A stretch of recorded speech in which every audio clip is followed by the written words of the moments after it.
ফের সঙ্গীতাঙ্গনে শোকের ছায়া। এবার না ফেরার দেশে পাড়ি দিয়েছেন 21 পদক প্রাপ্ত রবীন্দ্রসঙ্গীত শিল্পী পাপিয়া সারোয়ার।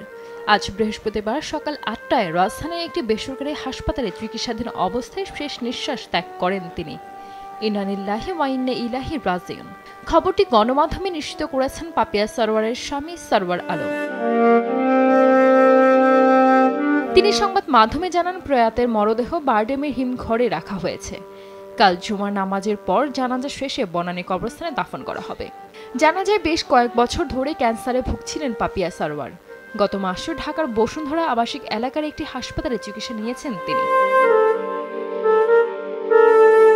এরপর আবার অবস্থার অবনতি হলে গত 5 দিন আগে ঢাকার তেজগাঁওয়ের একটি বেসরকারি হাসপাতালে ভর্তি করানো হয় তাকে।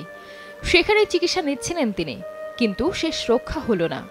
চিকিৎসকদের সব চেষ্টা ব্যর্থ করে চলে গেলেন গুণী এই শিল্পী। মৃত্যুকালে তার বয়স হয়েছিল 72 বছর। এই গুণী শিল্পী স্বামী ও 2 সন্তানকে রেখে গেছেন। তার বড় মেয়ে জারা সারোয়ার কলেজ অব নিউ জার্সিতে জীববিজ্ঞানের সহকারী অধ্যাপক এবং ছোট মেয়ে জিসা সারোয়ার কানাডার অর্থ মন্ত্রণালয়ের একজন নির্বাহী। এর আগে 1966 সালে ছায়ানটে ওয়াহিদুল হক, সানজিদা খাতুন ও জাহিদুর রহিমের কাছে এবং পরে বুলবুল ললিতকলা একাডেমিতে সঙ্গীতে দীক্ষা নেন তিনি।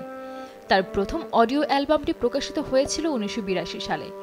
অ্যালবামটির নামও ছিল শিল্পীর নামেই, পাপিয়া সারোয়ার। পাপিয়া সারোয়ার 1996 সালে গীত সুধা নামে একটি গানের দল প্রতিষ্ঠা করেন। দীর্ঘ ক্যারিয়ারে রবীন্দ্রসঙ্গীতের জন্য শ্রোতাদের ভালোবাসা পেয়েছেন তিনি।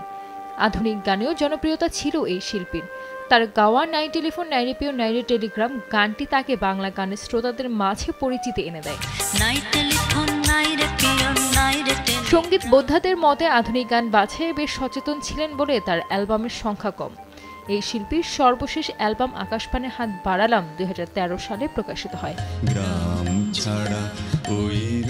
পাপিয়া সারোয়ার 2013 সালে বাংলা একাডেমি রবীন্দ্র পুরস্কার লাভ করেন।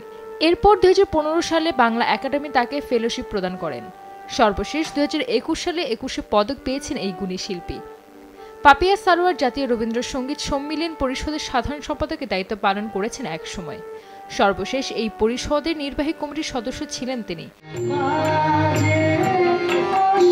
সঞ্জিদ আক্তার, দেশ টিভি।